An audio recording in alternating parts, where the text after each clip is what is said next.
ਸਤਿ ਸ਼੍ਰੀ ਅਕਾਲ ਜੀ।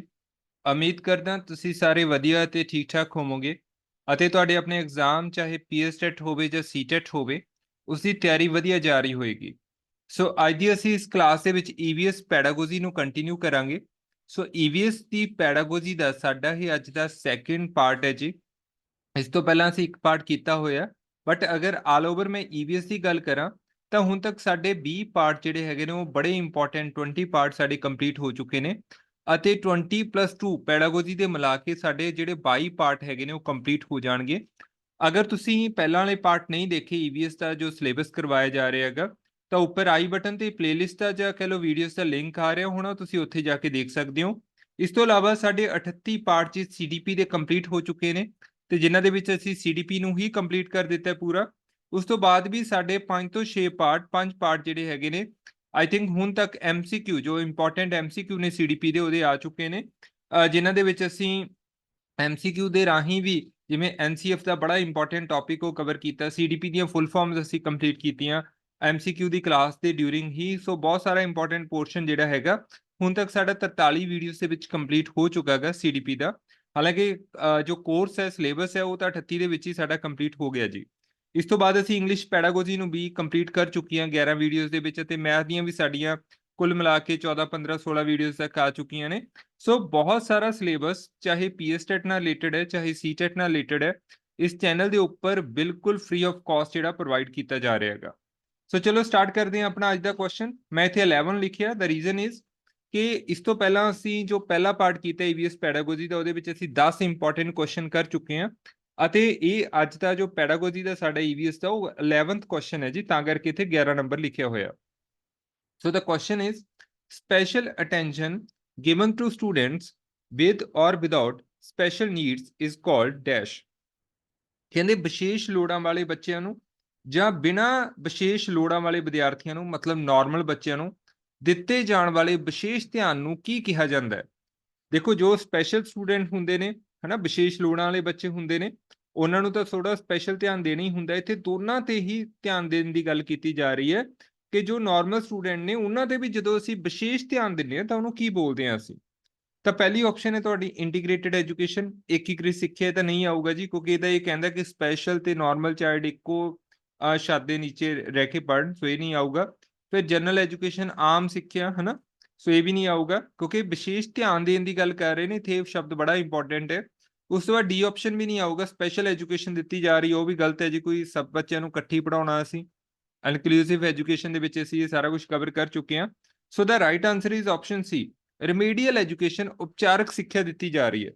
ਦੇਖੋ ਅਕਸਰ ਕਲਾਸ ਦੇ ਵਿੱਚ ਕੀ ਹੁੰਦਾ ਹੈਗਾ ਕਿ ਮੰਨ ਲਓ ਟੀਚਰ ਨੇ ਟੈਸਟ ਲਿਆ, ਠੀਕ ਹੈ, ਟੀਚਰ ਨੇ ਜਦੋਂ ਟੈਸਟ ਲਿਆ ਤਾਂ ਕੁਝ ਬੱਚਿਆਂ ਦੇ ਮੰਨ ਲਓ 20 ਬੱਚੇ ਨੇ ਕਲਾਸ ਦੇ ਵਿੱਚ, 20 ਦੇ ਵਿੱਚੋਂ 17 ਬੱਚੇ ਤਾਂ ਵਧੀਆ ਉਹ ਟੌਪਿਕ ਨੂੰ ਸਮਝ ਗਏ, ਉਹਨਾਂ ਦੇ ਵਧੀਆ ਮਾਰਕਸ ਆਏ, ਟੀਚਰ ਨੂੰ ਪਤਾ ਲੱਗ ਗਿਆ ਕਿ ਇਹਨਾਂ ਦੀ ਅੰਡਰਸਟੈਂਡਿੰਗ ਬਿਲਕੁਲ ਓਕੇ ਹੈ। ਬਟ 3 ਕੁ ਬੱਚੇ ਹੁੰਦੇ ਨੇ ਕਿਸੇ ਵੀ ਕਾਰਨ ਕਰਕੇ, ਕਈ ਵਾਰ ਮੰਨ ਲਓ ਜਿਹੜੇ 3 ਬੱਚੇ ਨੇ ਉਹ ਟੌਪਿਕ ਨੂੰ ਨਹੀਂ ਸਮਝ ਸਕੇ, ਟੀਚਰ ਨੂੰ ਪਤਾ ਲੱਗ ਗਿਆ, ਟੀਚਰ ਨੇ ਔਰਲੀ ਸੁਣਿਆ ਜਾਂ ਰਿਟਨ ਟੈਸਟ ਲਿਆ ਜੋ ਵੀ ਕੀਤਾ, ਤਾਂ ਉਸ ਤੋਂ ਬਾਅਦ ਉਹ ਜੋ 3 ਬੱਚੇ ਹੈਗੇ ਚਾਹੇ ਉਹ ਨਾਰਮਲ ਸਟੂਡੈਂਟ ਨੇ ਚਾਹੇ ਉਹ ਸਪੈਸ਼ਲ ਸਟੂਡੈਂਟ ਨੇ, ਤਾਂ ਟੀਚਰ ਉਹਨਾਂ ਨੂੰ ਕੀ ਕਰੂਗਾ ਜੀ, ਉਹਨਾਂ ਤਿੰਨਾਂ ਨੂੰ ਬੁਲਾ ਕੇ ਕੀ ਹੈ ਉਹਨਾਂ ਦਾ ਜੋ ਟੌਪਿਕ ਹੈ ਉਹ ਕਲੀਅਰ ਕਰੂਗਾ। ਠੀਕ ਹੈ, ਉਸ ਤੋਂ ਬਾਅਦ ਟੌਪਿਕ ਕਲੀਅਰ ਕਰਨ ਤੋਂ ਬਾਅਦ ਜਦੋਂ ਟੀਚਰ ਨੂੰ ਲੱਗੂਗਾ ਕਿ ਉਹਨਾਂ ਨੂੰ ਸਮਝ ਆ ਗਿਆ, ਫਿਰ ਦੁਬਾਰਾ ਟੈਸਟ ਲੈ ਕੇ ਦੇਖੂਗਾ ਤੇ ਹੋ ਸਕਦਾ ਹੈ ਜਿਹੜੇ ਬੱਚੇ ਨੇ ਉਹ ਦੁਬਾਰਾ ਉਹ ਟੌਪਿਕ ਸਮਝ ਜਾਣ, ਉਹ ਚੰਗਾ ਸਕੋਰ ਲੈ ਜਾਣ। ਤਾਂ ਜਦੋਂ ਅਸੀਂ ਟੈਸਟ ਲੈਂਦੇ ਹਾਂ ਤਾਂ ਉੱਥੋਂ ਸਾਨੂੰ ਇਹ ਆਈਡੀਆ ਹੋ ਜਾਂਦਾ ਕਿ ਕਿਹੜੇ ਬੱਚੇ ਵੀਕ ਨੇ ਕਿਹੜੇ ਠੀਕ ਨੇ, ਕਿਹਨਾਂ ਨੂੰ ਟੌਪਿਕ ਸਮਝ ਆ ਗਿਆ ਕਿਹਨਾਂ ਨੂੰ ਨਹੀਂ ਆਇਆ, ਤੇ ਜਿਨ੍ਹਾਂ ਨੂੰ ਨਹੀਂ ਆਇਆ ਹੁੰਦਾ ਉਸ ਤੋਂ ਬਾਅਦ ਉਹਨਾਂ ਤੇ ਵਿਸ਼ੇਸ਼ ਧਿਆਨ ਦੇਣ ਦੀ ਲੋੜ ਪੈਂਦੀ ਹੈ। ਤੇ ਉਸ ਵਿਸ਼ੇਸ਼ ਧਿਆਨ ਨੂੰ ਅਸੀਂ ਕੀ ਬੋਲਦੇ ਹਾਂ, ਅਸੀਂ ਕੀ ਕਰ ਰਹੇ ਹਾਂ, ਰਿਮੀਡੀਅਲ ਐਜੂਕੇਸ਼ਨ ਪ੍ਰੋਵਾਈਡ ਕਰ ਰਹੇ ਹਾਂ। ਠੀਕ ਹੈ, ਜਾਂ ਕਹ ਲਓ ਉਪਚਾਰਕ ਸਿੱਖਿਆ ਅਸੀਂ ਦੇ ਰਹੇ ਹਾਂ। ਇਹ ਸਪੈਸ਼ਲ ਬੱਚਿਆਂ ਨੂੰ ਵੀ ਦਿੱਤੀ ਜਾ ਸਕਦੀ ਹੈ, ਇਹ ਨਾਰਮਲ ਚਾਈਲਡ ਠੀਕ ਹੈ ਜਿਨ੍ਹਾਂ ਦਾ ਕੋਈ ਟੌਪਿਕ ਨਹੀਂ ਕਲੀਅਰ ਜਾਂ ਕੰਸੈਪਟ ਨਹੀਂ ਕਲੀਅਰ ਉਹਨਾਂ ਨੂੰ ਵੀ ਦਿੱਤੀ ਜਾ ਸਕਦੀ ਹੈ। ਤਾਂ ਇੱਥੇ ਜੋ ਰਾਈਟ ਆਨਸਰ ਆਊਗਾ ਜੀ ਉਹ ਸਾਡਾ ਆਊਗਾ ਰਿਮੀਡੀਅਲ ਐਜੂਕੇਸ਼ਨ।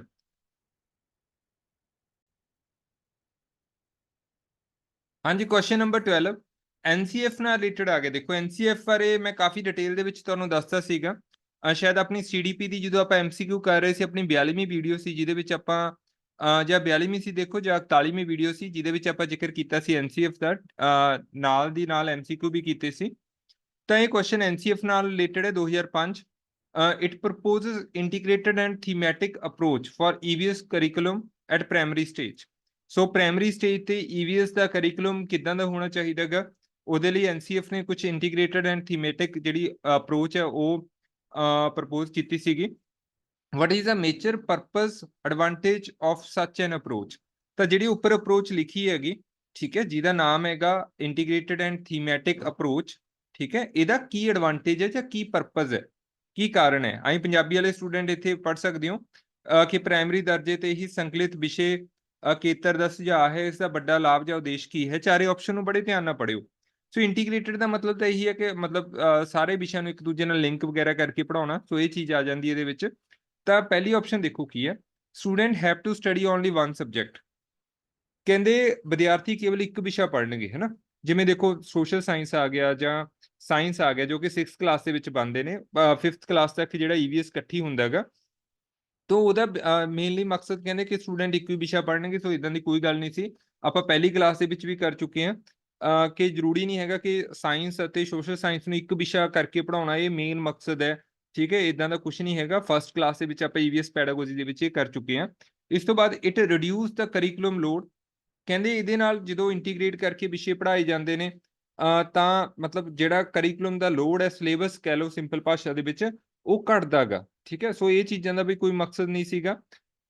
ਡੀ ਆਪਸ਼ਨ ਦੇਖੋ, ਪਹਿਲਾਂ ਸੀ ਦੇਖ ਲਓ, it helps student in establishing linkage. ਦੇਖੋ ਬੜਾ ਇੰਪੋਰਟੈਂਟ ਹੈ, ਇਹੀ ਆਪਣਾ ਰਾਈਟ ਆਂਸਰ ਆਊਗਾ। ਵਿਦਿਆਰਥੀ ਪਰਸਪਰ ਸੰਬੰਧ ਸਥਾਪਿਤ ਕਰਨਗੇ। ਮਤਲਬ ਜੋ ਬੱਚੇ ਆ ਨਾ, ਜਿਹੜਾ ਥੀਮੈਟਿਕ ਐਂਡ ਇੰਟੀਗ੍ਰੇਟਡ ਚ ਇਹ ਹੁੰਦਾ ਕਿ ਕਈ ਚੀਜ਼ਾਂ ਨੂੰ ਇਕੱਠੇ ਲੈ ਕੇ ਚੱਲਣਾ। ਸੋ ਇਹਦਾ ਕਾਰਨ ਕੀ ਹੈ, ਇਹਦਾ ਮੇਨ ਮਕਸਦ ਕੀ ਸੀਗਾ, ਪਰਪਸ ਕੀ ਸੀਗਾ ਕਿ ਸਟੂਡੈਂਟ ਜਿਹੜੇ ਹੈਗੇ ਨੇ ਉਹ ਪਰਸਪਰ ਸੰਬੰਧ ਜਾਂ ਕਹਿੰਦੇ ਲਿੰਕੇਜ ਜਿਹੜੇ ਹੈਗੇ ਉਹ ਸਥਾਪਿਤ ਕਰ ਲੈਣ। ਮਤਲਬ ਇੱਕ ਵਿਸ਼ੇ ਨੂੰ ਦੂਜੇ ਵਿਸ਼ੇ ਨਾਲ ਜੋੜ ਕੇ ਦੇਖਣ, ਇਦਾਂ ਸਮਝ ਲਓ। ਸੋ ਕਈ ਤਰੀਕਿਆਂ ਨਾਲ ਦੇਖੋ ਇਹਨੂੰ ਸਮਝਿਆ ਜਾ ਸਕਦਾ ਹੈਗਾ, ਜਾਂ ਇਦਾਂ ਵੀ ਸਮਝ ਲਓ ਕਿ ਬੱਚੇ ਜੋ ਪੜ੍ਹਦੇ ਨੇ, ਠੀਕ ਹੈ, ਉਹਨੂੰ ਆਪਦੀ ਰੀਅਲ ਲਾਈਫ ਨਾਲ ਜਿਹੜਾ ਹੈਗਾ ਰਿਲੇਟ ਕਰ ਸਕਣ, ਉਹਦੇ ਨਾਲ ਉਹ ਲਿੰਕ ਬਣਾ ਸਕਣ। ਐਸਟੈਬਲਿਸ਼ ਲਿੰਕੇਜ ਜਿਹੜਾ ਹੈਗਾ, ਸੋ ਇਹ ਸ਼ਬਦ ਦਾ ਮੀਨਿੰਗ ਤੁਸੀਂ ਇਦਾਂ ਵੀ ਲੈ ਸਕਦੇ ਹੋ, ਪੜ੍ਹੇ ਹੋਏ ਨੂੰ ਡੇ ਟੂ ਡੇ ਲਾਈਫ ਨਾਲ ਜੋੜ ਸਕਣ, ਠੀਕ ਹੈ, ਇਦਾਂ ਵੀ ਤੁਸੀਂ ਲੈ ਸਕਦੇ ਹੋ। ਸੋ ਇਹ ਮੇਨ ਮਕਸਦ ਹੈ ਜੀ। ਇੰਟੀਗ੍ਰੇਟਡ ਐਂਡ ਥੀਮੈਟਿਕ ਅਪਰੋਚ ਦਾ ਕਿਹੜਾ ਮੇਨ ਮਕਸਦ ਹੈ ਕਿ ਸਟੂਡੈਂਟ ਜਿਹੜੇ ਹੈਗੇ ਨੇ ਉਹ ਪਰਸਪਰ ਸੰਬੰਧ ਸਥਾਪਿਤ ਕਰ ਸਕਣ, ਚਾਹੇ ਉਹ ਵਿਸ਼ਿਆਂ 'ਚ ਹੋਵੇ ਚਾਹੇ ਰੀਅਲ ਲਾਈਫ ਨਾਲ ਹੋਵੇ। So D option, it is more scoring, ਕਹਿੰਦੇ ਇਹਦੇ ਨਾਲ ਬੱਚਿਆਂ ਦਾ ਜਿਹੜਾ ਨੰਬਰ ਜ਼ਿਆਦਾ ਆਉਣਗੇ। ਸੋ ਇਹ ਤਾਂ ਬਿਲਕੁਲ ਗਲਤ ਹੈ। ਸੋ ਅਕਸਰ ਦੇਖੋ, ਅਗਰ ਅਸੀਂ ਈਵੀਐਸ ਪੈਡਾਗੋਜੀ ਨੂੰ ਨਹੀਂ ਪੜ੍ਹਦੇ ਨਾ, ਤਾਂ ਕਈ ਵਾਰ ਸਾਨੂੰ ਇਹ ਲੱਗਦਾ ਕਿ ਬੱਚਿਆਂ ਦੇ ਸਿਲੇਬਸ ਦਾ ਬੜਾ ਬਰਡਨ ਹੈ ਜੀ, ਉਹ ਘਟਾਇਆ ਜਾਵੇ। ਚਲੋ ਉਹ ਠੀਕ ਹੈ, ਠੀਕ ਹੈ, ਉਹ ਸਿਲੇਬਸ ਅੱਜ ਦੇ ਸਮੇਂ ਬਹੁਤ ਘਟ ਚੁੱਕਾ ਪਹਿਲਾਂ ਨਾਲੋਂ। ਅਗਰ ਤੁਸੀਂ ਬੁੱਕਸ ਦੇਖੋ ਤਾਂ ਕਰਿਕੂਲਮ ਲੋਡ ਜਿਹੜਾ ਹੈਗਾ ਉਹ ਬੱਚਿਆਂ ਦਾ ਕਾਫੀ ਘਟ ਚੁੱਕਾ ਪਹਿਲਾਂ ਦੇ ਨਾਲੋਂ, ਸਿਲੇਬਸ ਦਾ ਜਿਹੜਾ ਲੋਡ ਹੈਗਾ। ਪਰ ਇੱਥੇ ਜੋ ਕੁਐਸਚਨ ਹੈ ਉਹ ਇੰਟੀਗ੍ਰੇਟਡ ਐਂਡ ਥੀਮੈਟਿਕ ਅਪਰੋਚ ਤੋਂ ਹੈ, ਠੀਕ ਹੈ। ਸੋ ਇਹਦੇ ਅਕੋਰਡਿੰਗ ਇਹ ਚਾਹੁੰਦੇ ਸੀ ਕਿ ਬੱਚੇ ਜਿਹੜੇ ਹੈਗੇ ਨੇ ਉਹ ਪਰਸਪਰ ਸੰਬੰਧ ਸਥਾਪਿਤ ਕਰ ਸਕਣ। So the option C is the correct answer for question number 12। ਹਾਂਜੀ, ਕੁਐਸਚਨ ਨੰਬਰ 13। ਇੱਕ ਚੀਜ਼ ਜ਼ਰੂਰ ਹੈ ਕਿ ਈਵੀਐਸ ਪੈਡਾਗੋਜੀ ਦੇ ਅਗਰ ਤੁਸੀਂ ਜਾਂ ਇਵਨ ਕਿਸੇ ਵੀ ਸਬਜੈਕਟ ਦੀ ਪੈਡਾਗੋਜੀ ਦੇ ਅਗਰ ਤੁਸੀਂ 50 ਕੁਐਸਚਨ ਕਰ ਲਏ ਨਾ, ਇੰਗਲਿਸ਼ ਪੈਡਾਗੋਜੀ ਨੂੰ ਛੱਡ ਕੇ ਸਪੈਸ਼ਲੀ, ਤਾਂ ਇਹ ਮੰਨੋ ਕਿ ਕੁਐਸਚਨ ਚਾਹੇ ਜਿੱਥੋਂ ਮਰਜ਼ੀ ਆ ਜੇ, ਠੀਕ ਹੈ, ਤੁਹਾਡੇ ਬਹੁਤ ਸਾਰੇ ਟੌਪਿਕ ਜਿਹੜੇ ਹੈਗੇ ਨੇ ਉਹ ਕਲੀਅਰ ਹੋ ਜਾਂਦੇ ਨੇ ਇਹਨਾਂ ਦੇ ਵਿੱਚੋਂ ਹੀ। ਤੇ ਕੁਐਸਚਨ ਇਹਨਾਂ ਨਾਲ ਮਿਲਦੇ ਜੁਲਦੇ ਹੀ ਜਾਂ ਸੇਮ ਇਹ ਕੁਐਸਚਨ ਹੀ ਤੁਹਾਨੂੰ ਪੇਪਰ ਦੇ ਵਿੱਚ ਦੇਖਣ ਨੂੰ ਮਿਲਣਗੇ। ਜਿਸ ਤਰੀਕੇ ਨਾਲ ਪਹਿਲੇ ਕੁਐਸਚਨ ਦੇ ਵਿੱਚ 11ਵੇਂ ਦੇ ਵਿੱਚ ਮੈਂ ਤੁਹਾਨੂੰ ਸਮਝਾਇਆ ਕਿ ਰਿਮੀਡੀਅਲ ਐਜੂਕੇਸ਼ਨ ਕੀ ਹੁੰਦੀ ਹੈ, ਠੀਕ ਹੈ, ਉਹ ਤੁਸੀਂ ਪ੍ਰੋਪਰ ਧਿਆਨ ਕੇ ਬੱਚੇ ਦੇ ਟੈਸਟ ਤੋਂ ਬਾਅਦ ਉਸ ਤੋਂ ਬਾਅਦ ਜਿਹੜਾ ਅਸੀਂ ਉਹ ਤੇ ਵਿਸ਼ੇਸ਼ ਧਿਆਨ ਦਿੰਨੇ ਆ, ਉਹਨੂੰ ਰਿਮੀਡੀਅਲ ਐਜੂਕੇਸ਼ਨ, ਰਿਮੀਡੀਅਲ ਕਲਾਸਿਸ ਕਿਹਾ ਜਾਂਦਾ ਹੈ ਨਾ। ਸੈਕੰਡ ਕੁਐਸਚਨ ਦੇ ਵਿੱਚ ਵੀ ਅਸੀਂ ਬੜੀਆਂ ਵਧੀਆ ਗੱਲਾਂ ਸਿੱਖੀਆਂ। ਐਨਸੀਐਫ ਦਾ ਅਸੀਂ ਕੁਐਸਚਨ ਕਵਰ ਕੀਤਾ। ਐਨਸੀਐਫ ਦਾ ਇੱਕ ਹੋਰ ਟੌਪਿਕ ਹੈ ਨਾ, ਇੱਕ ਹੋਰ ਉਹਦਾ ਵਿੱਚੋਂ ਜਿਹੜਾ ਟੌਪਿਕ ਸੀ ਉਹਦੇ ਵਿੱਚੋਂ ਕੁਐਸਚਨ ਕਵਰ ਕੀਤਾ। ਸੋ ਬਹੁਤ ਸਾਰੀਆਂ ਚੀਜ਼ਾਂ ਇਹਨਾਂ ਦੇ ਵਿੱਚੋਂ ਹੀ ਤੁਹਾਨੂੰ ਦੇਖਣ ਨੂੰ ਮਿਲਣਗੀਆਂ। Question number 13 is which among of the following consideration would an EVS teacher keep in mind while designing a group activity in the his class? ਸੋ ਇੱਕ EVS ਅਧਿਆਪਕ ਕਹਿੰਦਾ ਆਪਣੀ ਕਲਾਸ ਵਿੱਚ ਇੱਕ ਸਮੂਹਿਕ ਗਤੀਵਿਧੀ ਨੂੰ ਡਿਜ਼ਾਈਨ ਕਰਦੇ ਸਮੇਂ ਹੇਠ ਦਿੱਤੇ ਵਿਚਾਰਾਂ ਵਿੱਚੋਂ ਕਿਹੜੀਆਂ ਗੱਲਾਂ ਨੂੰ ਧਿਆਨ ਵਿੱਚ ਰੱਖੇਗਾ, ਠੀਕ ਹੈ। ਕੋਈ EVS ਦਾ ਟੀਚਰ ਹੈ ਜੀ, ਉਹਨੇ ਕੋਈ ਐਕਟੀਵਿਟੀ, ਗਰੁੱਪ ਐਕਟੀਵਿਟੀ ਜਿਹੜੀ ਹੈਗੀ ਉਹ ਆਪਣੀ ਕਲਾਸ ਦੇ ਵਿੱਚ ਇੱਕ ਅਸਾਈਨ ਕਰਨੀ ਹੈ, ਤਾਂ ਆਹ 4 ਪੁਆਇੰਟ ਦੇ ਵਿੱਚੋਂ ਉਹ ਕਿਹੜੀ ਗੱਲ ਦਾ ਧਿਆਨ ਰੱਖੇਗਾ, ਹੈ ਨਾ। ਬਹੁਤ ਸਾਰੀਆਂ ਚੀਜ਼ਾਂ ਅਸੀਂ ਕਲਾਸ ਦੇ ਵਿੱਚ ਗਰੁੱਪ ਦੇ ਵਿੱਚ ਬੱਚੇ ਤੋਂ ਕਰਵਾਉਣੇ ਆ। ਸੋ ਪਹਿਲਾ ਆਪਸ਼ਨ ਹੈ engaged the interest of the children, ਬੱਚਿਆਂ ਦੇ ਹਿੱਤਾਂ ਨੂੰ ਸ਼ਾਮਿਲ ਕਰਨਾ, ਹੈ ਨਾ। ਜਾਂ ਕਹ ਲਓ ਮਤਲਬ ਕੋਈ ਉਹ ਇਦਾਂ ਦੀ ਕੋਈ ਗਰੁੱਪ ਐਕਟੀਵਿਟੀ ਟੀਚਰ ਆਰਗੇਨਾਈਜ਼ ਕਰੇਗਾ ਜਿਹਦੇ ਨਾਲ ਬੱਚਿਆਂ ਦੇ ਵਿੱਚ ਇੰਟਰਸਟ ਜਿਹੜਾ ਹੈਗਾ ਉਹ ਡਿਵੈਲਪ ਹੋਵੇ, ਠੀਕ ਹੈ, ਮਤਲਬ ਬੱਚੇ ਨੂੰ ਕਰਨ ਸਹੀ ਤਰੀਕੇ ਨਾਲ। ਸੋ ਬਿਲਕੁਲ ਠੀਕ ਪੁਆਇੰਟ ਹੈ ਜੀ, ਇਹ ਤਾਂ ਗੱਲ ਹੋਣੀ ਚਾਹੀਦੀ ਹੈ। ਇੰਟਰਸਟ ਤੋਂ ਬਿਨਾਂ ਤਾਂ ਕੁਝ ਹੀ ਨਹੀਂ ਬਣਦਾ। ਉਸ ਤੋਂ ਬਾਅਦ appeal equally to boys and girls, ਲੜਕੀਆਂ ਤੇ ਲੜਕੀਆਂ ਨੂੰ ਬਰਾਬਰ ਦੀ ਅਪੀਲ ਕਰਨਾ। ਮਤਲਬ ਜੋ ਵੀ ਉਹ ਐਕਟੀਵਿਟੀ ਡਿਜ਼ਾਈਨ ਕਰਨ, ਇਹ ਨਾ ਹੋਵੇ ਕਿ ਉਹ ਸਿਰਫ ਇਦਾਂ ਦੀ ਹੋਵੇ ਕਿ ਸਿਰਫ ਉਹਨੂੰ ਲੜਕੀ ਕਰਨ, ਹਨਾ, ਲੜਕੀਆਂ ਨਾ ਕਰ ਸਕਦੀਆਂ ਹੋਣ। ਸੋ ਦੋਨਾਂ ਨੂੰ ਬਰਾਬਰ ਰੱਖਣਾ, ਹਨਾ, ਜੈਂਡਰ ਵਾਈਜ਼ ਤਾਂ ਅਸੀਂ ਕਰਨੀ ਨਹੀਂ ਹੈਗੀ, ਪੱਖਪਾਤ ਤਾਂ ਕਰਨੀ ਨਹੀਂ ਹੈਗਾ। ਸੋ ਇਹਨਾਂ ਨੇ ਲਿਖਿਆ appeal equally to boys and girls, ਬਿਲਕੁਲ ਸਹੀ ਹੈ ਜੀ, ਇਹ ਤਾਂ ਕਰਨੀ ਪਊਗਾ। ਉਸ ਤੋਂ ਬਾਅਦ ਯੂਜ਼ ਐਕਸਪੈਂਸਿਵ ਮਟੀਰੀਅਲਸ, ਮਹਿੰਗੀ ਸਮੱਗਰੀ ਦੀ ਵਰਤੋਂ ਕਰਨਾ। ਦੇਖੋ ਇਹ ਗਲਤ ਹੈ। ਜਦੋਂ ਅਸੀਂ ਈਵਨ ਹੁਣ ਦੇਖੋ ਪਿੱਛੇ ਜੇ ਅਗਰ ਆਪਾਂ ਗੱਲ ਕਰੀਏ ਤਾਂ ਦੀਵਾਲੀ ਦਾ ਤਿਉਹਾਰ ਆਪਣਾ ਲੰਘ ਕੇ ਹਟਿਆ, ਤਾਂ ਬੱਚੇ ਕਾਫੀ ਡੈਕੋਰੇਸ਼ਨ ਕਰਦੇ ਨੇ, ਤਾਂ ਨਾਰਮਲੀ ਟੀਚਰ ਉਹਨਾਂ ਨੂੰ ਇਹੀ ਗੱਲ ਕਹਿੰਦੇ ਨੇ ਕਿ ਤੁਸੀਂ ਇੱਕ ਸੈਲਫ ਮੇਡ ਕਰੋ, ਇਹ ਨਹੀਂ ਕਿ ਕਿਤੋਂ ਮਤਲਬ ਚੀਜ਼ਾਂ ਲਿਆ ਕੇ, ਹਨਾ, ਫਿਰ ਉਹਨਾਂ ਨੂੰ ਮਤਲਬ ਡੈਕੋਰੇਸ਼ਨ ਸਜਾਵਟ ਦੇ ਲਈ ਵਰਤੋ। ਤੁਸੀਂ ਸੈਲਫ ਬਣਾਓ, ਠੀਕ ਹੈ, ਘੱਟ ਤੋਂ ਘੱਟ ਖਰਚੇ ਤੇ ਬਣਾਓ, ਠੀਕ ਹੈ, ਜ਼ਿਆਦਾ ਐਕਸਪੈਂਸਿਵ ਚੀਜ਼ਾਂ ਨਾ ਵਰਤੋ। ਸੋ ਇਹ ਤਾਂ ਬਿਲਕੁਲ ਸਹੀ ਹੈ ਜੀ। ਸੋ ਯੂਜ਼ ਐਕਸਪੈਂਸਿਵ ਮਟੀਰੀਅਲ, ਸੋ ਇਹ ਗਲਤ ਹੋ ਗਿਆ ਆਪਣਾ, ਕਿ ਟੀਚਰ ਇਹ ਕਦੇ ਨਹੀਂ ਕਹੂਗਾ ਕਿ ਤੁਸੀਂ ਗਰੁੱਪ ਐਕਟੀਵਿਟੀ ਦੇ ਵਿੱਚ ਮਹਿੰਗੀਆਂ ਚੀਜ਼ਾਂ ਵਰਤੋ। ਅੱਗੇ, appeal to children of all religious and cultural background, ਕਹਿੰਦੇ ਸਾਰੇ ਧਾਰਮਿਕ ਅਤੇ ਸੱਭਿਆਚਾਰਕ ਪਿਛੋਕੜ ਵਾਲੇ ਬੱਚਿਆਂ ਨੂੰ ਅਪੀਲ ਕਰਨਾ, ਮਤਲਬ ਉਹ ਗਰੁੱਪ ਐਕਟੀਵਿਟੀ ਦੇ ਵਿੱਚ ਸਾਰੇ ਬੱਚਿਆਂ ਨੂੰ ਕਾਊਂਟ ਕਰਨਾ, ਚਾਹੇ ਕੋਈ ਕਿਹੜੇ ਮਰਜ਼ੀ ਧਰਮ ਦਾ ਹੋਵੇ, ਕਿਹੜੇ ਮਰਜ਼ੀ ਕਲਚਰਲ ਬੈਕਗਰਾਉਂਡ ਦਾ ਹੋਵੇ, ਠੀਕ ਹੈ, ਸਭ ਨੂੰ ਇਨਵੋਲਵ ਕਰਨਾ। ਸੋ ਇਹ ਵੀ ਠੀਕ ਹੈ। ਸੋ ਇਹਨਾਂ ਨੇ ਇਹ ਪੁੱਛਿਆ ਕਿ ਕਿਹੜੀਆਂ ਗੱਲਾਂ ਦਾ ਧਿਆਨ ਰੱਖੇਗਾ। ਸੋ ਪਹਿਲੀ ਗੱਲ ਦਾ ਧਿਆਨ ਰੱਖੂਗਾ, ਦੂਸਰੀ ਤੀਸਰੀ ਤਾਂ ਗਲਤ ਹੈ, ਠੀਕ ਹੈ, ਚੌਥੀ। ਸੋ ਦੇਖ ਲਓ ਕਿੱਥੇ ਹੈ 1 2 4 ਕਿੱਥੇ ਨੇ। ਸੋ ਪਹਿਲੇ ਆਪਸ਼ਨ ਜੀ ਪਏ ਨੇ ਮੇਰੇ ਖਿਆਲ ਨਾਲ 1 2 ਅਤੇ 4। So the right answer is option A for question number 13। ਹਾਂਜੀ, ਕੁਐਸਚਨ ਨੰਬਰ 14। ਕੁਐਸਚਨ ਨੰਬਰ 14 ਦੇਖੋ ਫਿਰ ਸਾਡਾ ਐਨਸੀਐਫ ਨਾਲ ਰਿਲੇਟਡ ਆ ਗਿਆ। ਸੋ ਇਹਦੇ ਵਿੱਚ ਕੀ ਲਿਖਿਆ, ਐਨਸੀਐਫ 2005 has not recommended any prescribed curriculum and the textbook for EVS for class first and second. The most appropriate reason for this, ਦੇਖੋ ਸਟੇਟਮੈਂਟ 'ਚ ਇੱਕ ਚੀਜ਼ ਤੁਹਾਨੂੰ ਸਿੱਖਣ ਨੂੰ ਮਿਲਦੀ ਹੈ। ਕਹਿੰਦੇ ਐਨਸੀਐਫ ਨੇ ਕਲਾਸ 1 ਅਤੇ 2 ਲਈ ਈਵੀਐਸ ਦੀ ਕਿਸੇ ਨਿਰਧਾਰਤ ਪਾਠਕ੍ਰਮ ਅਤੇ ਪਾਠ ਪੁਸਤਕ ਦੀ ਸਿਫਾਰਿਸ਼ ਨਹੀਂ ਕੀਤੀ। ਇਸ ਦਾ ਢੁਕਵਾਂ ਕਾਰਨ ਕੀ ਹੈ? ਦੇਖੋ ਫਸਟ ਅਤੇ ਸੈਕੰਡ ਕਲਾਸ ਦੇ ਵਿੱਚ ਜੋ ਈਵੀਐਸ ਦੇ ਕਨਸੈਪਟ ਨੇ ਜੀ, ਉਹ ਮੈਥ ਜਾਂ ਲੈਂਗੁਏਜ ਵਿਸ਼ਿਆਂ ਦੇ ਵਿੱਚ ਹੀ ਜਿਹੜੇ ਇੰਟੀਗ੍ਰੇਟ ਕਰਕੇ ਪੜ੍ਹਾਏ ਜਾਂਦੇ ਨੇ। ਤਾਂ ਮਤਲਬ ਉਹਦਾ ਕਾਰਨ ਕੀ ਹੈ, ਹਨਾ, ਕਿਉਂ ਨਹੀਂ ਇਹਨਾਂ ਨੇ ਕੋਈ ਬੁੱਕ ਜਿਹੜੀ ਡਿਜ਼ਾਈਨ ਕੀਤੀ 3rd 4th 5th ਦੇ ਵਿੱਚ ਆਉਂਦੀ ਹੈ, ਬਟ ਐਨਸੀਐਫ ਨੇ ਜਿਹੜਾ ਹੈਗਾ ਨਾਰਮਲੀ ਈਵੀਐਸ ਲਈ ਕਿਸੇ ਬੁੱਕ ਦੀ ਸਿਫਾਰਿਸ਼ ਨਹੀਂ ਕੀਤੀ for class first and second. ਉਹਦਾ ਕਾਰਨ ਕੀ ਹੈ? ਪਹਿਲੀ option, EVS is only for class 3rd onward, ਕਹਿੰਦੇ ਈਵੀਐਸ ਸਿਰਫ ਤੀਜੀ ਜਮਾਤ ਤੋਂ ਬਾਅਦ ਲਈ ਹੈ। ਬਿਲਕੁਲ ਗਲਤ ਹੈ ਜੀ, ਠੀਕ ਹੈ, ਜ਼ਰੂਰੀ ਤਾਂ ਨਹੀਂ 1st to 5th ਚੱਲਦਾ ਕੰਮ। Learner in class 1 and 2 can not read and right, ਬਿਲਕੁਲ ਗਲਤ ਹੈ ਜੀ, ਕਿਉਂ ਨਹੀਂ ਲਿਖ ਸਕਦੇ? ਬਾਕੀ ਬੱਚੇ ਉਹ ਬਾਕੀ ਵਿਸ਼ੇ ਤਾਂ ਲਿਖਦੇ ਆ ਨਾ। ਇਹਨਾਂ ਨੇ ਲਿਖਿਆ ਕਿ ਪਹਿਲੀ ਤੇ ਦੂਜੀ ਕਲਾਸ ਦੇ ਜਿਹੜੇ ਵਿਦਿਆਰਥੀ ਨੇ ਉਹ ਪੜ੍ਹ ਲਿਖ ਹੀ ਨਹੀਂ ਸਕਦੇ, ਲਿਖ ਤਾਂ ਉਹ ਸਕਦੇ ਨੇ, ਸਟਾਰਟਿੰਗ ਦੀ ਬੱਚਾ ਪੜ੍ਹਨ ਲੱਗ ਜਾਂਦਾ, ਇਹ ਵੀ ਗਲਤ ਹੈਗਾ।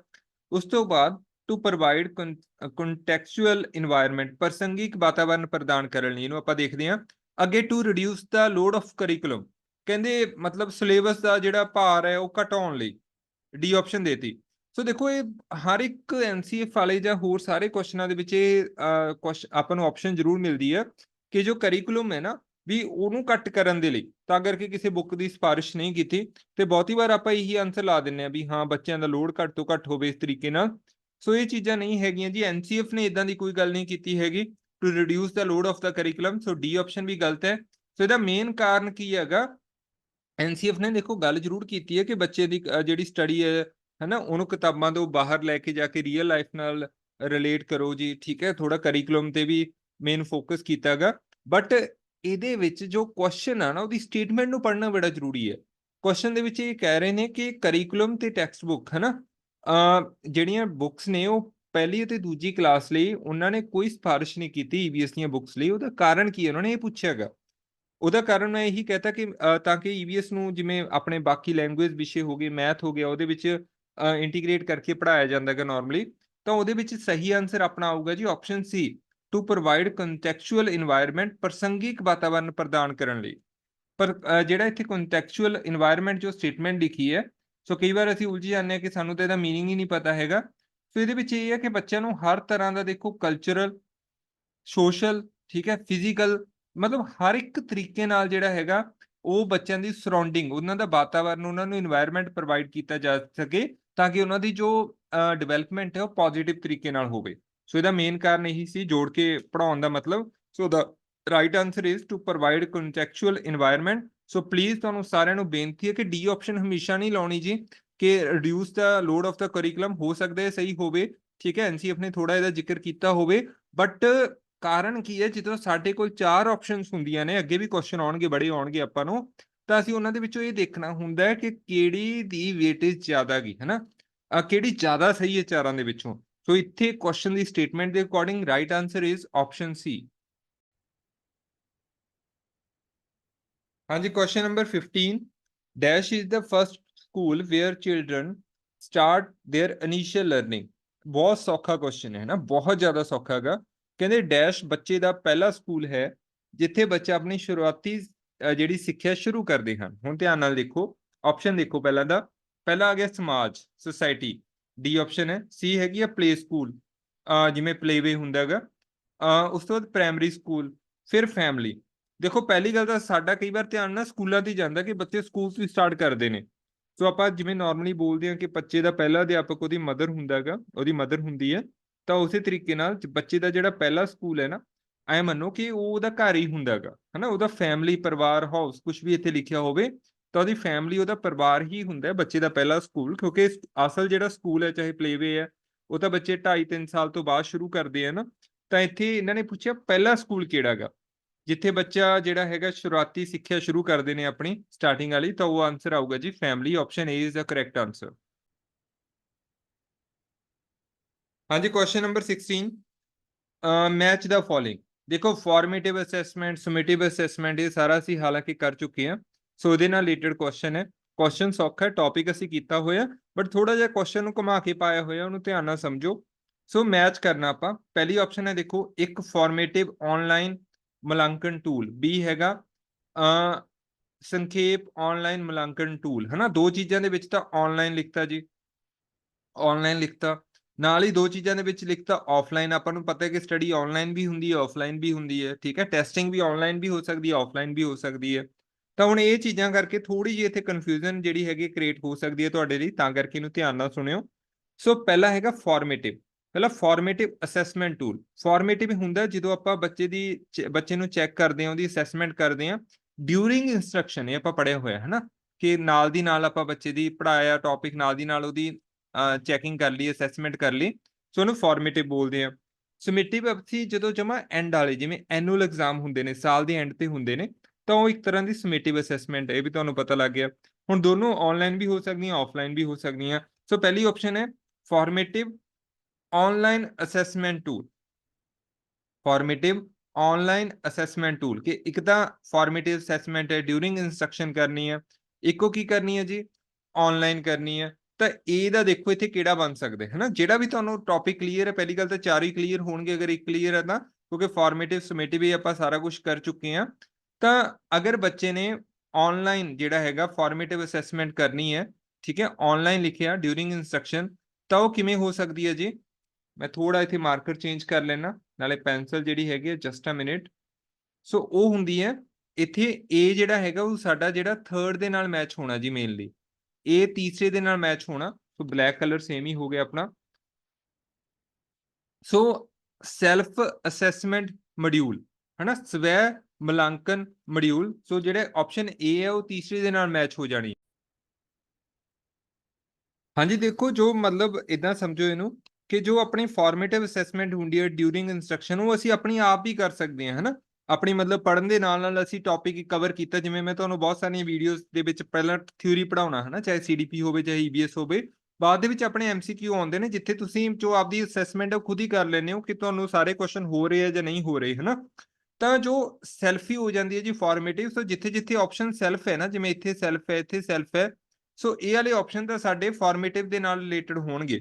ਇਦਾਂ ਸਮਝ ਲਓ ਪਹਿਲਾਂ ਤਾਂ, ਕਿਉਂਕਿ ਕੁਐਸਚਨ ਇਹਨਾਂ ਨੇ ਬਣਾਉਣ ਦੀ ਕੋਸ਼ਿਸ਼ ਕੀਤੀ ਹੈ, ਵਧੀਆ ਕੋਸ਼ਿਸ਼ ਕੀਤੀ ਹੈ, ਪਰ ਕਿਤੇ ਨਾ ਕਿਤੇ ਕਾਫੀ ਚੀਜ਼ਾਂ ਇਸ ਕੁਐਸਚਨ ਦੇ ਵਿੱਚ ਮਿਕਸ ਅਪ ਹੋ ਰਹੀਆਂ ਨੇ, ਇੱਕੋ ਜਿਹੀਆਂ ਲੱਗ ਰਹੀਆਂ ਨੇ। ਜਿਵੇਂ ਬੀ ਦੇਖੋ, summative online assessment tool, summative online assessment tool, ਫਿਰ ਆਨਲਾਈਨ ਆ ਗਿਆ। ਤਾਂ ਹੁਣ ਸਮਿਟਿਵ ਦਾ ਪਤਾ ਹੈ ਆਪਾਂ ਨੂੰ ਕਿ ਜਦੋਂ ਕੋਈ ਟੌਪਿਕ, ਕੋਈ ਯੂਨਿਟ ਐਂਡ ਹੋ ਗਈ ਹੈ ਨਾ, ਲਾਸਟ ਤੇ, ਮਤਲਬ ਆਪਾਂ ਉਸ ਤੋਂ ਬਾਅਦ ਉਹ ਯੂਨਿਟ ਨਹੀਂ ਪੜ੍ਹਨੀ, ਬਿਲਕੁਲ ਲਾਸਟ ਤੇ ਜੋ ਟੈਸਟ ਲਿਆ ਜਾਂਦਾ ਉਹ ਸਮਿਟਿਵ ਆ ਗਿਆ ਜੀ, ਹਨਾ। ਗ੍ਰੇਡਿੰਗ ਹੁੰਦੀ ਹੈ ਜਿਹਦੇ ਬੇਸ ਤੇ। ਸੋ ਸਮਿਟਿਵ ਆ ਗਿਆ। ਹੁਣ ਆਨਲਾਈਨ ਦੇ ਵਿੱਚ ਦੇਖੋ ਕਿਹੜੇ ਆਪਸ਼ਨ ਨੇ। ਜਦ ਆਪਣੇ ਕੋਲੇ ਬੱਚੇ ਇੰਡੀਵਿਜੂਅਲ ਲੈਬੋਰਟਰੀ ਰਿਪੋਰਟ, ਸੋ ਲੈਬ ਵਗੈਰਾ ਦੇ ਵਿੱਚ ਜਾਣਾ, ਦੇਖੋ ਇਹ ਤਾਂ ਸਕੂਲ ਜਾਣਾ ਪਊਗਾ ਫਿਰ ਹੀ ਆਪਾਂ ਜਾਵਾਂਗੇ। ਸੋ ਇਹ ਆਪਸ਼ਨ ਤਾਂ ਆ ਹੀ ਨਹੀਂ ਸਕਦੀ। ਹੋਰ ਕਿਹੜੀ ਬਚੀ ਆ ਫਿਰ, ਵੀਕਲੀ ਕੁਇਜ਼। ਸੋ ਬੀ ਦਾ ਕਿਹੜਾ ਆਊਗਾ ਜੀ, 4 ਆਊਗਾ, ਕਿ ਹਫਤੇ ਹਫਤੇ ਬਾਅਦ ਕੁਇਜ਼, ਹਨਾ। ਟੌਪਿਕ ਕੰਪਲੀਟ ਕੀਤਾ, ਫਿਰ ਉਹਦਾ ਕੁਇਜ਼, ਫਿਰ ਅਗਲਾ ਕੀਤਾ, ਫਿਰ ਉਹਦਾ ਕੁਇਜ਼, ਹਨਾ, ਉਹ ਸਮੇਟਿਵ ਦੇ ਵਿੱਚ ਆ ਜਾਊਗਾ। ਸੋ ਤੁਸੀਂ ਕਿਹੜੀ ਮਰਜ਼ੀ ਜਿਹੜੀ ਆਪਸ਼ਨ ਹੈ ਨਾ ਉਹਨੂੰ ਚੈੱਕ ਕਰ ਸਕਦੇ ਹੋ। ਜਿਵੇਂ ਮੰਨ ਲਓ ਮੈਂ ਇਹ ਕੁਐਸਚਨ ਹੱਲ ਕਰਨਾ ਹੁੰਦਾ, ਮੰਨ ਲਓ ਮੈਂ ਕਨਫਿਊਜ਼ ਹੋ ਰਿਹਾ, ਮੰਨ ਲਓ, ਠੀਕ ਹੈ, ਸਪੋਜ਼ ਕਰੋ, ਤਾਂ ਮੈਨੂੰ ਇੱਥੇ ਦੇਖੋ ਸਾਰਿਆਂ ਤੋਂ ਇੱਕ ਅਲੱਗ ਜੀ ਆਪਸ਼ਨ ਦਿਖਦੀ ਪਈ ਆ, ਉਹ ਹੈਗਾ ਇੰਡੀਵਿਜੂਅਲ ਲੈਬੋਰਟਰੀ ਰਿਪੋਰਟ, ਹਨਾ, ਵਿਅਕਤੀਗਤ ਪ੍ਰਯੋਗਸ਼ਾਲਾ ਰਿਪੋਰਟ। ਤਾਂ ਉਸ ਕੇਸ ਦੇ ਵਿੱਚ ਮੈਂ ਕੀ ਕਰੂੰਗਾ, ਇਹਨੂੰ ਧਿਆਨ ਨਾਲ ਦੇਖੋ। ਲੈਬ ਵਗੈਰਾ ਦੇ ਵਿੱਚ ਜਦੋਂ ਆਪਾਂ ਜਾਂਦੇ ਹਾਂ ਤਾਂ ਬਿਲਕੁਲ ਲਾਸਟ ਹੀ ਜਾਂਦੇ ਹਾਂ, ਹਨਾ, ਜੋ ਅਸੈਸਮੈਂਟ ਹੁੰਦੀ ਹੈ। ਤੇ ਲੈਬ ਲਈ ਜਿਹੜੀ ਹੈਗੀ ਅਸੈਸਮੈਂਟ ਆਫਲਾਈਨ ਹੀ ਹੋਊਗੀ, ਇਹ ਵੀ ਆਪਾਂ ਨੂੰ ਪਤਾ ਹੈ ਕਿ ਉਹਦੇ ਲਈ ਸਕੂਲ ਜਾਂ ਜੋ ਵੀ ਕਾਲਜ ਆ ਉੱਥੇ ਜਾਣਾ ਹੀ ਪਊਗਾ। ਤਾਂ ਉਹਦੇ ਲਈ ਦੇਖੋ ਸਮੇਟਿਵ ਦੇ ਦੋ ਟੂਲ ਆ ਜਾਂਦੇ ਨੇ। ਆਪਾਂ ਨੂੰ ਪਤਾ ਹੈ ਕਿ ਲਾਸਟ ਵਗੈਰਾ ਤੇ ਹੁੰਦੀ ਹੈ, ਤਾਂ ਇਹ ਜਿਹੜਾ ਡੀ ਆਪਸ਼ਨ ਆ ਨਾ ਮੇਰਾ, ਤਾਂ ਉਹ ਦੂਸਰੇ ਨਾਲ ਮੈਚ ਹੋਊਗਾ ਜੀ, ਕਿਉਂਕਿ ਦੇਖੋ ਸਮੇਟਿਵ ਆਊਗੀ ਲਾਸਟ ਤੇ ਹੋਊਗੀ, ਠੀਕ ਹੈ, ਆਫਲਾਈਨ ਹੈ ਤਾਂ ਲੈਬ 'ਚ ਜਾਣਾ ਹੀ ਪਊਗਾ, ਤਾਂ ਡੀ ਆਪਸ਼ਨ ਮੇਰੀ ਦੂਜੇ ਨਾਲ ਜੁੜਦੀ ਹੈ। ਤਾਂ ਇਹਨਾਂ ਨੇ ਆਪਸ਼ਨ ਬੜੇ ਸਿੰਪਲ ਦੇ ਰੱਖੇ, ਦੇਖੋ ਡੀ ਦੂਜਾ ਕਿੱਥੇ ਹੈ, ਡੀ ਦੂਜਾ ਸਿਰਫ ਇੱਥੇ ਹੀ ਹੈ। ਜਦੋਂ ਮੈਨੂੰ ਇੱਕ ਆਪਸ਼ਨ ਪਤਾ ਲੱਗ ਗਿਆ ਨਾ, ਇਹਦਾ ਮਤਲਬ ਮੈਨੂੰ ਸਾਰੇ ਹੀ ਪਤਾ ਲੱਗ ਜਾਣਗੇ। ਸੋ ਇਦਾਂ ਦੇ ਕੁਐਸਚਨ ਦੇ ਵਿੱਚ ਤੁਸੀਂ ਜਸਟ ਇੱਕ ਆਪਸ਼ਨ ਤੇ ਧਿਆਨ ਦੇਣਾ, ਜਿਹਦੇ ਵਿੱਚ ਮਤਲਬ ਤੁਹਾਨੂੰ ਲੱਗਦਾ ਕਿ ਤੁਸੀਂ ਸਹੀ ਹੋ, ਤਾਂ ਬਾਕੀ ਆਪਦੇ ਆਪ ਜਿਹੜੇ ਹੈਗੇ ਉਹ ਮਿਲ ਜਾਂਦੇ ਨੇ। ਸਿਮਿਲਰਲੀ ਫਿਰ ਸੀ ਬਚਿਆ, ਫਾਰਮੇਟਿਵ ਆਫਲਾਈਨ ਅਸੈਸਮੈਂਟ ਟੂਲ। ਹੁਣ ਇਹਦੇ ਲਈ ਇੱਕੋ ਹੀ ਚੀਜ਼ ਬਚੀ ਹੈ ਸਾਡੇ ਕੋਲੇ, ਫਾਰਮੇਟਿਵ ਹੈ ਤਾਂ ਸੈਲਫ ਆ ਸਕਦਾ ਹੈ, ਆਫਲਾਈਨ ਹੈ ਤਾਂ ਉੱਪਰ ਆ ਜਾਊਗਾ ਵੀਕਲੀ ਸੈਲਫ ਟੈਸਟ ਕੁਇਜ਼, ਹਨਾ, ਵੀਕਲੀ ਸੈਲਫ ਟੈਸਟ ਕੁਇਜ਼, ਇਹ ਵਾਲੀ ਆਪਸ਼ਨ ਆ ਜਾਊ ਸੀ ਦਾ ਇੱਕ। ਸੋ ਜਦੋਂ ਹੀ ਮੈਨੂੰ ਪਤਾ ਲੱਗ ਗਿਆ ਕਿ ਡੀ ਦਾ ਸੈਕਿੰਡ ਹੈ, ਤਾਂ ਮੈਨੂੰ ਪਤਾ ਲੱਗ ਗਿਆ ਜੀ ਡੀ ਦਾ ਸੈਕਿੰਡ ਹੋਰ ਕਿਤੇ ਨਹੀਂ, ਸਾ ਰਾਈਟ ਆਂਸਰ ਕੀ ਆਊਗਾ ਮੇਰਾ, option B is the correct answer. So question ਇਹਨਾਂ ਨੇ ਬਣਾਉਣ ਦੀ ਕੋਸ਼ਿਸ਼ ਕੀਤੀ ਹੈ ਵਧੀਆ, ਠੀਕ ਹੈ, ਇੱਕ ਸਟੈਪ ਅੱਗੇ ਜਾ ਕੇ ਬਣਾਉਣ ਦੀ ਕੋਸ਼ਿਸ਼ ਕੀਤੀ ਹੈ, ਵਧੀਆ ਦਿਮਾਗ ਲਗਾਇਆ ਗਿਆ। ਬਟ ਕਿਤੇ ਨਾ ਕਿਤੇ ਜਿਹੜੇ ਹੈਗੇ ਨੇ ਆਪਸ਼ਨ ਹੋ ਸਕਦਾ ਤੁਹਾਨੂੰ ਕਨਫਿਊਜ਼ ਕਰਦੇ ਹੋਣ। ਤਾਂ ਇਸ ਕੇਸ ਦੇ ਵਿੱਚ ਜਿਵੇਂ ਮੈਂ ਤੁਹਾਨੂੰ ਦੱਸਿਆ ਕਿ ਜਿੱਥੇ ਤੁਹਾਡਾ ਸਟਰੋਂਗ ਪੁਆਇੰਟ ਹੈ, ਜਿੱਥੇ ਤੁਸੀਂ ਲੱਗ ਜਾ ਯੂਨੀਕ ਜਿਹਾ ਦੇਖ ਲਿਆ, ਜਿਵੇਂ ਮੈਂ ਲੈਬੋਰਟਰੀ ਰਿਪੋਰਟ ਦੇਖ ਲਿਆ, ਤਾਂ ਉਸ ਤੋਂ ਬਾਅਦ ਮੈਨੂੰ ਲੈਬੋਰਟਰੀ ਤੋਂ ਹੀ ਪਤਾ ਲੱਗ ਗਿਆ ਕਿ ਇਹਦੇ ਲਈ ਤਾਂ ਆਫਲਾਈਨ ਹੀ ਜਾਣਾ ਪਊਗਾ, ਤਾਂ ਆਫਲਾਈਨ ਹੋਊਗਾ। ਤੇ ਲਾਸਟ ਤੇ ਨਾਰਮਲੀ ਜੋ ਪ੍ਰੈਕਟੀਕਲ ਵਗੈਰਾ ਦਾ ਐਨਾਲਿਸਿਸ ਹੁੰਦਾ ਨਾਰਮਲੀ, ਰਿਪੋਰਟ ਵੀ ਲਿਖਤਾ ਪਿੱਛੇ, ਠੀਕ ਹੈ, ਤਾਂ ਇਹ ਚੀਜ਼ਾਂ ਲਾਸਟ ਤੇ ਹੋਣਗੀਆਂ। ਤਾਂ ਉਹਦੇ ਲਈ ਸਮੇਟਿਵ ਆਫਲਾਈਨ ਅਸੈਸਮੈਂਟ ਟੂਲ ਆ ਗਿਆ, ਤਾਂ ਇਹ ਡੀ ਦਾ ਸੈਕਿੰਡ ਆ ਗਿਆ, ਤਾਂ ਡੀ ਦਾ ਸੈਕਿੰਡ ਸਿਰਫ ਬੀ ਆਪਸ਼ਨ ਦੇ ਵਿੱਚ ਹੈ। So the right answer is option B. ਤਾਂ ਕਿਸੇ ਵੀ ਤਰੀਕੇ ਨਾਲ ਤੁਸੀਂ ਇਹਨੂੰ ਕੰਟੀਨਿਊ ਕਰ ਸਕਦੇ ਹੋ ਆਪਣੇ ਬ੍ਰੇਨ ਦੇ according. Question number 17, a teacher with 50 student class, ਇੱਕ ਟੀਚਰ ਹੈ ਜਿਹਦੇ ਕਲਾਸ ਦੇ ਵਿੱਚ 50 ਬੱਚੇ ਨੇ, want to participate in an activity, ਕਿ ਉਹ ਇਹ ਚਾਹੁੰਦਾ ਕਿ ਉਹਨਾਂ ਦੇ ਬੱਚੇ ਕਿਸ ਤਰ੍ਹਾਂ ਦੀ ਐਕਟੀਵਿਟੀ ਦੇ ਵਿੱਚ ਪਾਰਟਿਸਿਪੇਟ ਕਰਨ, which involves a maximum number of senses to enable to enhance learning, ਜਿਹਦੇ ਵਿੱਚ ਸਭ ਤੋਂ ਜ਼ਿਆਦਾ ਜਿਹੜੀਆਂ ਗਿਆਨ ਇੰਦਰੀਆਂ ਨੇ, ਠੀਕ ਹੈ, ਉਹ ਸ਼ਾਮਲ ਹੋਣ, ਮੈਕਸਿਮਮ ਨੰਬਰ ਆਫ ਸੈਂਸਸ ਸ਼ਾਮਲ ਹੋਣ, for the purpose he have to follow the suitable activity. ਤਾਂ ਇਹ ਚੀਜ਼ ਲਈ ਉਹਨਾਂ ਨੂੰ ਹੇਠ ਲਿਖਿਆਂ ਦੇ ਵਿੱਚੋਂ ਕਿਹੜੀ ਐਕਟੀਵਿਟੀ ਕਰਨੀ ਪਊਗੀ, ਧਿਆਨ ਨਾਲ ਦੇਖਦੇ ਹਾਂ ਆਪਾਂ। ਪਹਿਲੀ ਆਪਸ਼ਨ ਹੈ organizing field visit to some popular places, ਕੁਝ ਪ੍ਰਸਿੱਧੀ ਸਥਾਨਾਂ ਲਈ ਖੇਤਰੀ ਦੌਰੇ ਦਾ ਆਯੋਜਨ ਕਰਨਾ, ਹੈ ਨਾ, ਉਹਨਾਂ ਨੂੰ ਘੁਮਾ ਕੇ ਲਿਆਉਣਾ, ਟੂਰ ਵਗੈਰਾ ਦਾ ਆਯੋਜਨ ਕਰਨਾ। ਸੋ ਇਹ ਚੀਜ਼ਾਂ ਆ ਗਈਆਂ। ਇਸ ਤੋਂ ਬਾਅਦ ਸੰਬੰਧਿਤ ਸਮਾਰਟ ਕਲਾਸ ਅਧਿਆਪਨ ਸਿਖਲਾਈ ਸਮੱਗਰੀ ਦੀ ਵਰਤੋਂ ਕਰਨਾ, ਮਤਲਬ ਜਦੋਂ ਕਲਾਸਰੂਮ ਦੇ ਵਿੱਚ ਪੜ੍ਹਾ ਰਿਹਾ ਹੈਗਾ ਉਦੋਂ ਹੀ ਉਹ relevant smart class teaching material ਜਿਵੇਂ ਪ੍ਰੋਜੈਕਟਰ ਵਗੈਰਾ ਇਹ ਚੀਜ਼ਾਂ ਦੀ ਵਰਤੋਂ ਕਰੇ, ਇਹਨਾਂ ਨਾਲ ਪੜ੍ਹਾਵੇ। ਉਸ ਤੋਂ ਬਾਅਦ encouraging debate and discussion among groups, so ਇਹ ਵੀ ਸਕੂਲ ਦੇ ਵਿੱਚ ਕਰਵਾਏ ਜਾਂਦੇ ਨੇ, ਡਿਬੇਟ ਕੰਪੀਟੀਸ਼ਨ, ਡਿਸਕਸ਼ਨ ਆ ਗਈ, ਠੀਕ ਹੈ, ਇਹ ਚੀਜ਼ਾਂ ਦੇ ਵਿੱਚ ਬੱਚਿਆਂ ਨੂੰ ਪਾਰਟਿਸਿਪੇਟ ਕਰਵਾਵੇ। ਅੱਗੇ inviting resource persons from community to demonstrate their skills, ਕਹਿੰਦੇ ਸਮਾਜ ਵਿਚਲੇ ਰਿਸੋਰਸ ਪਰਸਨ ਆਪਣੇ ਹੁਨਰ ਦਾ ਪ੍ਰਦਰਸ਼ਨ ਕਰਨ ਲਈ ਬੁਲਾਉਣੇ। ਦੇਖੋ ਇਹ ਵੀ ਸਕੂਲਾਂ ਦੇ ਵਿੱਚ ਪਿੱਛੇ ਜੇ ਚੱਲਿਆ ਸੀਗਾ ਕਿ ਬਾਹਰੋਂ ਮਤਲਬ ਕੋਈ ਵੀ ਕਿਸੇ ਵੀ ਫੀਲਡ ਦਾ ਜੋ ਬੰਦੇ ਨੇ ਮਹਾਰਤ ਹਾਸਲ ਕੀਤੀ ਹੁੰਦੀ ਉਹਨੂੰ ਬੁਲਾ ਕੇ ਬੱਚਿਆਂ ਨੂੰ ਸੰਬੋਧਨ ਕੀਤਾ ਕਰਵਾਇਆ ਜਾਂਦਾ ਸੀਗਾ, ਤਾਂ ਕਿ ਬੱਚੇ ਵੀ ਕੁਝ ਸਿੱਖਣ ਉਸ ਫੀਲਡ ਦੇ ਪ੍ਰਤੀ। ਸੋ ਇਹਦੇ ਵਿੱਚੋਂ ਟੀਚਰ ਕੀ ਕਰੂਗਾ, ਦੇਖੋ ਚਾਰੇ ਆਪਸ਼ਨ ਸਹੀ ਲੱਗ ਰਹੀਆਂ ਨੇ, ਚਾਰ ਹੀ ਕਰਨੀਆਂ ਚਾਹੀਦੀਆਂ ਨੇ, ਠੀਕ ਹੈ। ਹੁਣ ਆਪਾਂ ਇਹ ਦੇਖਨੇ ਆ ਕਿ ਕਿਹੜੀ ਜ਼ਿਆਦਾ ਸਹੀ ਹੈ, ਨਾ, ਕਿਹਦੇ ਵਿੱਚ ਜ਼ਿਆਦਾ ਨੰਬਰ ਆਫ ਸੈਂਸਸ ਇਨਵੋਲਵ ਹੋਣਗੇ। ਅਗਰ ਮੈਂ ਆਪਸ਼ਨ ਡੀ, ਬੀ ਜਾਂ ਸੀ ਦੀ ਗੱਲ ਕਰਾਂ, ਤਾਂ ਧਿਆਨ ਨਾਲ ਦੇਖੋ ਕਿ ਇਹ ਚੀਜ਼ਾਂ ਇਦਾਂ ਦੀਆਂ ਨੇ ਜਿਹੜੀਆਂ ਸਕੂਲ ਦੇ ਵਿੱਚ ਹੀ ਹੋ ਰਹੀਆਂ ਨੇ, ਪਰ ਜਿਹੜੀ ਉਹ ਇਹ ਆਪਸ਼ਨ ਹੈ ਨਾ ਉਹ ਥੋੜੀ ਹਟ ਕੇ ਹੈ, ਕਿਉਂਕਿ ਉਹਦੇ ਲਈ ਟੂਰ ਵਗੈਰਾ ਦਾ ਆਯੋਜਨ ਕਰਨਾ ਪਊਗਾ, ਬੱਚੇ ਘੁੰਮਣਗੇ ਤਾਂ ਉਹ ਸੋਸ਼ਲੀ ਬਾਹਰਲੇ ਲੋਕਾਂ ਨਾਲ ਮਿਲਣਗੇ, ਠੀਕ ਹੈ, ਬਹੁਤ ਸਾਰੀਆਂ ਗੱਲਾਂ ਹੋਣਗੀਆਂ, ਭਾਸ਼ਾ ਐਕਸਚੇਂਜ ਹੋਊਗੀ, ਤੋਂ ਬਹੁਤ ਕੁਝ ਹੋਊਗਾ। ਸੋ ਜ਼ਿਆਦਾਤਰ ਜੋ ਨੰਬਰ ਆਫ ਸੈਂਸਸ ਨੇ ਉਹ ਕਿਹੜੇ ਕੇਸ ਦੇ ਵਿੱਚ ਇਨਵੋਲਵ ਹੋਣਗੇ, ਕਿਹਦੇ ਵਿੱਚ ਹੋਣਗੇ, ਆਪਸ਼ਨ ਏ ਦੇ ਵਿੱਚ। So the right answer is option A for question number 17। ਹਾਂਜੀ, question number 18, which of the following can be more helpful in learning about mountains and agriculture through ICT? ਦੇਖੋ ICT ਹੈ ਨਾ, ਜਿਵੇਂ ICT computers lab ਹੁੰਦੀਆਂ ਨੇ, ICT ਦੇ ਵਿੱਚ ਬਹੁਤ ਕਾਫੀ ਕੁਝ ਆ ਜਾਂਦਾ ਹੈਗਾ। ICT ਦੁਆਰਾ ਜਿਹੜਾ ਬੱਚੇ ਨੂੰ ਆਪਾਂ ਪੜ੍ਹਾਉਣਾ ਗਾ ਮਾਊਂਟੇਨ ਐਂਡ ਐਗਰੀਕਲਚਰ, ਠੀਕ ਹੈ, ਪਹਾੜਾਂ ਤੇ ਖੇਤੀਬਾੜੀ ਬਾਰੇ ਪੜ੍ਹਾਉਣਾ ਗਾ, ਤੇ ਇਹਨਾਂ ਦੇ ਵਿੱਚੋਂ ਕਿਹੜੀ ਵਿਧੀ ਜ਼ਿਆਦਾ ਇੰਪੋਰਟੈਂਟ ਹੈ ਹਨਾ। ਤਾਂ ਇਹ ਆਪਸ਼ਨ ਦੇਖੋ ਪ੍ਰੋਜੈਕਟਰ ਬਿਲਕੁਲ ਸਹੀ ਹੋ ਸਕਦਾ ਜੀ। ਬੀ ਸਲਾਈਡਸ ਆ ਗਈਆਂ, ਫਿਰ ਵੀਡੀਓ ਆ ਗਈ, ਫਿਰ ਰਿਕਾਰਡਰ ਆ ਗਿਆ, ਸੋ ਸਾਰੀਆਂ ਚੀਜ਼ਾਂ ਹੀ ਲੱਗ ਰਹੀਆਂ ਨੇ। ਪਰ ਅਗਰ ਆਪਾਂ ਦੇਖੀਏ ਕਿ ਸਾਰੀਆਂ ਚੀਜ਼ਾਂ ਕਾਹਦੇ ਤੇ ਪਲੇ ਹੋਣਗੀਆਂ, ਅਗਰ ਸਲਾਈਡਸ ਵੀ ਆਪਾਂ ਪਲੇ ਕਰਨੀਆਂ ਤਾਂ ਪ੍ਰੋਜੈਕਟਰ ਦੀ ਆਪਾਂ ਨੂੰ ਹੈਲਪ ਲੈਣੀ ਪੈ ਸਕਦੀ ਹੈ ਪੂਰੀ ਕਲਾਸ ਦੇ ਲਈ। ਸੋ ਇਹਦੇ ਲਈ ਸਭ ਤੋਂ ਵਧੀਆ ਮੈਥਡ ਕੀ ਹੈ ਜੀ, ਸਕੂਲਾਂ ਦੇ ਵਿੱਚ ਬਹੁਤ ਜ਼ਿਆਦਾ ਲੱਗੇ ਵੀ ਹੋਏ ਨੇ, ਲਗਭਗ ਸਮਾਰਟ ਸਕੂਲ ਦੇ ਵਿੱਚ ਹਰ ਇੱਕ ਕਲਾਸ ਵਿੱਚ ਪ੍ਰੋਜੈਕਟਰ ਲੱਗੇ ਨੇ। ਤਾਂ ਕਿਹੜਾ ਵਧੀਆ ਤਰੀਕਾ ਗਾ ਇਹ ਚੀਜ਼ਾਂ ਨੂੰ ਪੜ੍ਹਾਉਣ ਦਾ, ਇਸ ਟੌਪਿਕ ਨੂੰ ਪੜ੍ਹਾਉਣ ਦਾ? So the right answer is option A, projector.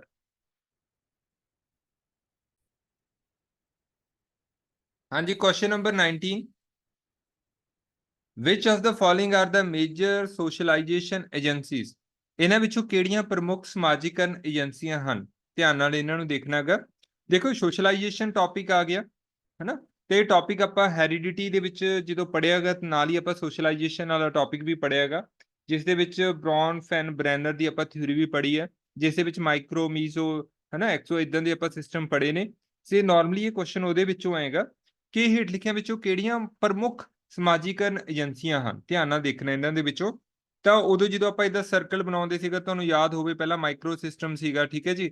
Micro system ਦੇ ਵਿੱਚ ਆਪਾਂ ਕਈ ਏਜੰਸੀਜ਼ ਲਿਖੀਆਂ ਸੀ, ਕਿਤੇ ਬੱਚੇ ਤੇ ਜ਼ਿਆਦਾ ਇਫੈਕਟ ਪੈਂਦਾ, ਸਭ ਤੋਂ ਜ਼ਿਆਦਾ ਪ੍ਰਭਾਵ ਕਿਹਦੇ ਤੇ ਹੈ, ਤਾਂ ਉਹਦੇ ਵਿੱਚ ਫੈਮਿਲੀ ਵਗੈਰਾ ਲਿਖੀ ਸੀ, ਠੀਕ ਹੈ ਜੀ। ਸੋ ਫੈਮਿਲੀ ਆਊਗਾ ਇੱਕ ਤਾਂ ਇਹਦਾ ਮੇਜਰ ਸੋਸ਼ਲਾਈਜੇਸ਼ਨ ਏਜੰਸੀ ਹੈ, ਠੀਕ ਹੈ, ਜਿਹਦਾ ਜ਼ਿਆਦਾ ਇਫੈਕਟ ਹੈ ਬੱਚੇ ਤੇ। ਸੋ ਇਸ ਟੌਪਿਕ ਦੇ ਵਿੱਚੋਂ ਵੀ ਤੁਸੀਂ ਇਹਨੂੰ ਲੈ ਸਕਦੇ ਹੋ।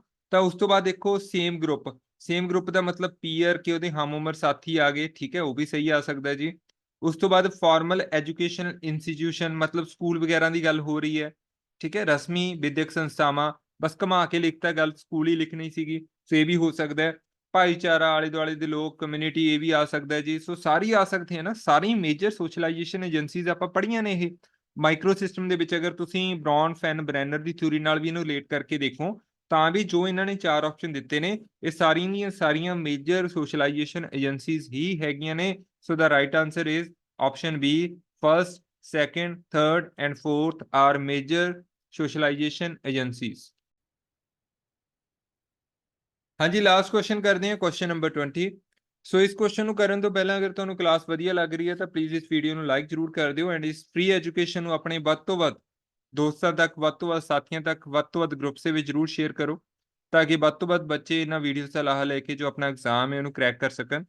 ਸੋ ਕੁਐਸਚਨ ਹੈਗਾ 20, a teacher intent to conduct remedial classes. ਦੇਖੋ ਉਹੀ ਆ ਗਈਆਂ, ਜਿਹੜਾ ਪਹਿਲਾ ਕੁਐਸਚਨ ਕੀਤਾ ਸੀ ਨਾ 11ਵਾਂ, ਉਹਦੇ ਨਾਲ ਰਿਲੇਟਡ ਹੈ। A teacher intends to conduct remedial classes for some students who are not responding satisfactory.